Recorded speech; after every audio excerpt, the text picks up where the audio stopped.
পটলের একঘেয়েমি রেসিপি বারবার ট্রাই করতে করতে যারা বিরক্ত হয়ে গিয়েছো তারা কিন্তু দেখে নিতে পারো ভিন্ন ধরনের এই পটল রান্নার রেসিপিটি। আজকের ভিডিওটি আশা করি তোমাদের অনেক ভালো লাগবে। হ্যালো এভরিওয়ান, আসসালামু আলাইকুম। তো আমি কিন্তু এখানে পটলগুলোকে ছুলে তারপরে মাছ বরাবর কেটে নিয়েছি। এখন কিন্তু মাঝের যে অংশটা সেটা কিন্তু আমি চামচ দিয়ে ছাড়িয়ে নিয়েছি। তারপরে একটুখানি হলুদ আর লবণ মাখিয়ে দেব আমি। তো ভালোভাবে মেখে নেব।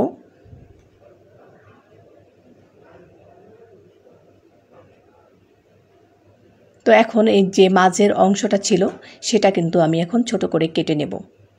এভাবে পটল রান্না করলে মাছ মাংস ছেড়ে কিন্তু এটা দিয়েই ভাত খেতে পারবে, এমন একটি মজার রেসিপি। তো আশা করি তোমাদের কাছেও অনেক ভালো লাগবে।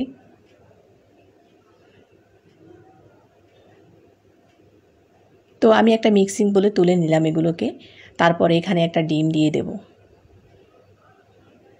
দিয়ে দিলাম কিছুটা পেঁয়াজ কুচি এবং মরিচ কুচি, ধনেপাতা কুচি, দিয়ে দেব পরিমাণ মতন লবণ। তো একটুখানি মেখে নেব। তো এখন কিন্তু আমি এখানে একটুখানি গোলমরিচ দিয়ে দেব।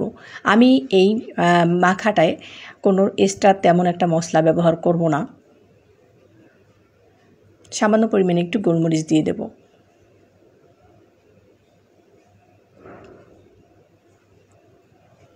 তো এটা সরিয়ে আমি এখন যে খোসাটা রেখেছিলাম পটলের, সেটার মধ্যে কিন্তু এই পুরটা দিয়ে দেব। তো এভাবে পুরটা দিয়ে দিতে হবে। আমি তোমাদের সুবিধার জন্য দুটো করে দেখাচ্ছি।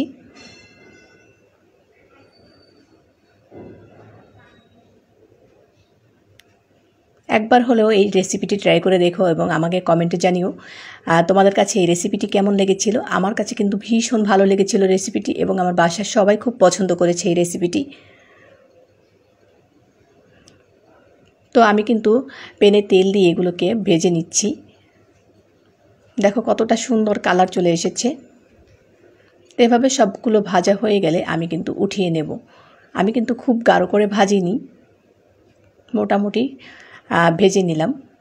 তারপরে যে তেল ছিল সেটার মধ্যে কিন্তু পেঁয়াজ দিয়ে দিলাম। আমি এখানে আর বাড়তি তেল দেব না, অল্প তেলে রান্না করব। তো এখানে দিয়ে দিলাম রসুন বাটা এবং দিয়ে দেব আদা বাটা। তো আমি হাফ চামচ পরিমাণে দিয়ে দিয়েছি। দিয়ে দেবো একটুখানি পানি, মশলাটা যাতে পুড়ে না যায়। তো এখন আমি দিয়ে দেবো এখানে হলুদের গুঁড়া হাফ চামচ পরিমাণের এবং মরিচের গুঁড়া হাফ চামচ পরিমাণের।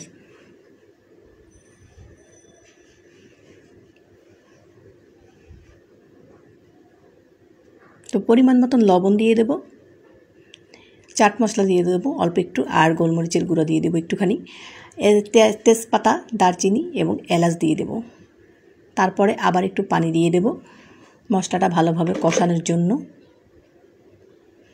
তো মশলাটা ভালোভাবে কষানো হয়ে গেলে আমি কিন্তু এখানে পরিমাণ মতন পানি দিয়ে দেব।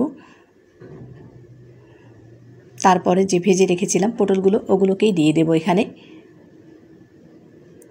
তারপরে কিন্তু আমি এটাকে রান্না করে নেব সেদ্ধ হওয়ার আগ পর্যন্ত। তো ঢেকে রান্না করব কিছুক্ষণ। তো হয়ে গেলে রান্নাটা দেখো একদম, আমি কিন্তু এখানে মাখা মাখা ঝোল রেখেছি, এভাবেই নামিয়ে নেব। হয়ে গেল রান্না। ভীষণ মজার পটলের এই ভিন্ন ধরনের রেসিপিটি তোমাদের যদি ভালো লেগে থাকে তাহলে অবশ্যই ট্রাই করে দেখতে পারো। ভিডিওটি ভালো লাগলে পেজটিতে ফলো দিয়ে রেখো, আর ইউটিউব থেকে যারা দেখছো তারা কিন্তু চ্যানেলটি সাবস্ক্রাইব করে রেখো। সবাই অনেক বেশি ভালো থেকো। আল্লাহ হাফিজ, আসসালামু আলাইকুম।